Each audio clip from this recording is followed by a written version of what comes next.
तो पहला क्रम है पार्थिव शिवलिंग का निर्माण। सावन के महीने में अगर आप शिवलिंग बनाते हैं, सोमवार को शिवलिंग बनाते हैं, तो नियम ध्यान रखिएगा महाराज, लिंग पुराण से है ये, इसका नियम ध्यान रखिए। क्या करना है, मिट्टी को लाना है, जल का छींटा देना, छींटा जरूर देना, घर में लेकर आए और जल का छींटा होना जरूरी है। 2 दिन तक 3 दिन तक मिट्टी रखी हुई है और उसके बाद अगर आपने पानी का छींटा नहीं दिया है और आपने डायरेक्ट मिट्टी को गला दिया और उसके बाद बनाया, तो उसका कोई प्रमाण नहीं।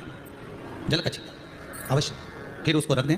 15 दिन बाद बनाओ, 4 दिन बाद बनाओ, 3 दिन बाद बनाओ, 2 दिन बाद बनाओ। शिवलिंग जब बनाओ तब उस मिट्टी को, जो कलश आपने रसोई घर में रखा है, चावल का दाना रखा है प्लेट के ऊपर, अर्थात उस कलश का जल उस मिट्टी में थोड़ा सा डालिए। क्यों डाला जाता है उसका भी भाव वर्णन किया है। अब भविष्य पुराण, स्कंद पुराण और अग्नि पुराण, इन तीनों से ले लिया गया, वर्णन किया गया। जब उस कलश का जल हम डालते हैं तो उस कलश में पितरों का भाव आ जाता है, अन्नपूर्णा का भाव हो जाता है, घर में लक्ष्मी का भाव हो जाता है, संपदा का भाव हो जाता है।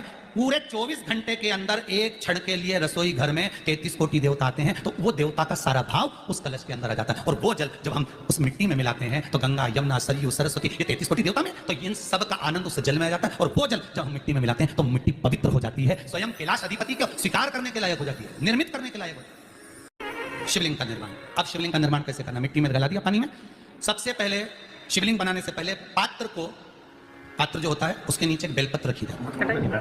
क्या रखना है, एक बेलपत्र। शंकर को झेलने के लिए कोई साधारण नहीं है पात्र जिसपे झेला जाए, स्वयं गंगा शिव की जटा में, और आप शंकर के शिवलिंग का निर्माण कर रहे हो, कोई साधारण नहीं हो सकता।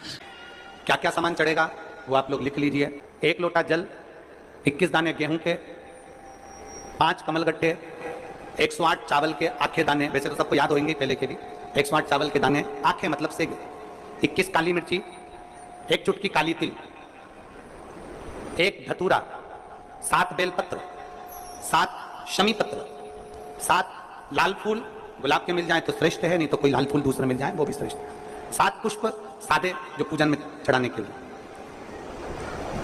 दूध, दही, घी, शक्कर, इत्र, गंगाजल, चंदन, 3 गोल सुपारी, पूजन वाली सुपारी, रोली, मोली, अभीर, मोली मतलब लच्छा नाड़ा बांधने वाला, अभीर, गुलाल, पीला चंदन, चावल पूजन के लिए, कपूर, 2 दीपक घी के, एक जलाकर रखने के लिए, एक आरती करने के लिए, 2 जनेऊ, एक गणेश जी के लिए, एक शिव जी के लिए, लौंग, इलायची, पान के पत्ते, मिट्टी